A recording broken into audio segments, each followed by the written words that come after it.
warahmatullahi wabarakatuh. Perkenalkan, nama saya Tania Esanovianti. Nama saya Muhammad Fadilah. Dan saya Himatul Faidah. Kami dari SMA Negeri 1 Buleka akan mempersembahkan sebuah pidato yang berjudul Milenial Bersatu Membangun Bangsa. Setiap bulan September, kita selalu diingatkan akan kisah pilu yang pernah terselip dalam perjalanan bangsa ini. Kisah pengkhianatan Partai Komunis Indonesia (PKI) yang mengakibatkan terbunuhnya para jenderal dan penggawa negeri ini, dan juga pembantaian para ulama, para santri, juga masyarakat sipil oleh para anti PKI yang mengatasnamakan revolusi. Peristiwa ini telah menorehkan luka yang mendalam pada jiwa bangsa ini. Bangsa ini tengah diuji dengan hujan berat yang bertubi-tubi. Bayangkan badai yang memporak-porandakan sendi-sendi bermasyarakat dan bernegara. Mulai dari tingginya angka kemiskinan, PHK massal, stunting, tinggi angka putus sekolah, kesenjangan sosial yang kian dalam dan lebar, krisis moral, krisis kepemimpinan, dan berbagai kondisi darurat yang tak terhitung banyaknya. Dalam situasi seperti ini, tiba-tiba para pendukung PKI berteriak lantang bahwa mereka adalah korban, dan tanpa merasa bersalah, mereka menuntut pemerintah harus meminta maaf, menuntut revisi undang-undang, bahkan TAP MPR. Mereka ingin regulasi yang memungkinkan mereka kembali berkuasa. Bagi bangsa Indonesia, komunisme bagaikan monster, tidak berlebihan. Mengingat track record komunisme yang terwakili oleh PKI sangat mengerikan, seolah tak berperi kemanusiaan. Demikian juga komunisme yang terjadi di seluruh penjuru dunia, semuanya meninggalkan jejak yang sama mengerikannya. Komunisme yang ateis pasti tidak akan pernah bisa diterima oleh orang-orang Indonesia yang religius. Para pendiri bangsa telah menyusun rambu-rambu yang menuntun generasi muda menuju tujuan yang mulia, yaitu mewujudkan masyarakat adil dan makmur. Mereka merumuskan Pancasila, kemudian mewariskannya ke generasi muda. Pancasila berisi tata nilai yang harus diwujudkan.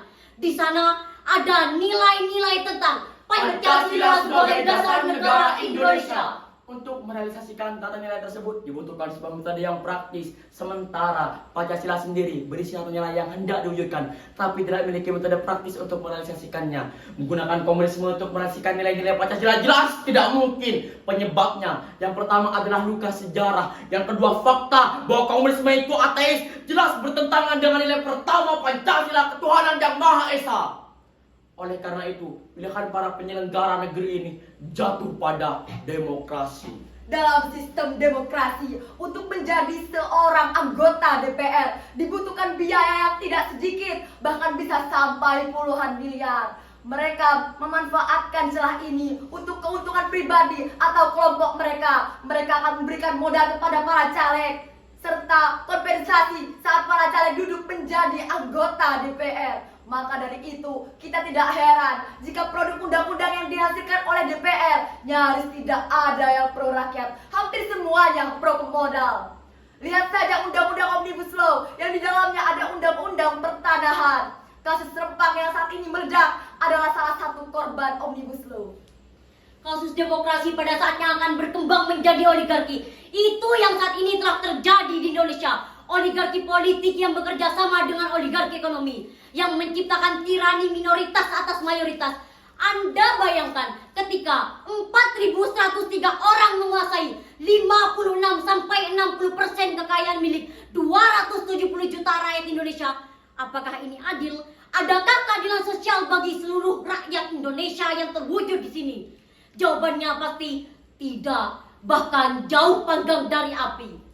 Kita sebagai generasi milenial sedang menghadapi bahaya ganda. Pertama, bahaya komunisme yang selalu mengancam. Para pengemban ideologi ini akan selalu mencari jalan untuk mengembalikan eksistensi ideologi yang diembannya. Begitupun komunisme. Yang kedua adalah bahaya oligarki yang tengah berlangsung di depan mata. Oligarki dengan kekuatan modalnya mampu mengendalikan sebuah lini kehidupan. Di tangan mereka, liberalisme, konsumerisme, dan hedonisme berkembang, menguasai tatanan masyarakat. Pergaulan bebas yang mengakibatkan krisis moral, bullying, kekerasan seksual, penyalahgunaan narkoba dan sebagainya hanya dampak ikutan dari diterapkannya sistem ini. Oleh karena itu, teman-temanku semua generasi milenial, tantangan yang kita hadapi tidaklah sedikit. Kita sebagai generasi penerus harus mengambil alih tugas ini, yakni memimpin bangsa untuk keluar dari problem yang membelit kita menuju terciptanya masyarakat Indonesia yang adil dan makmur. Jangan malas untuk membekali diri kita dengan pemahaman agama yang mumpuni sekaligus menguasai ilmu pengetahuan dan teknologi. Kita juga harus memahami sejarah masa lalu kita karena kita bertugas menghubungkan antara masa lalu dengan masa depan. Semuanya kita lakukan demi bangsa kita, yaitu Indonesia. Tetap semangat. Sekian pidato dari kami. Wassalamualaikum warahmatullahi wabarakatuh.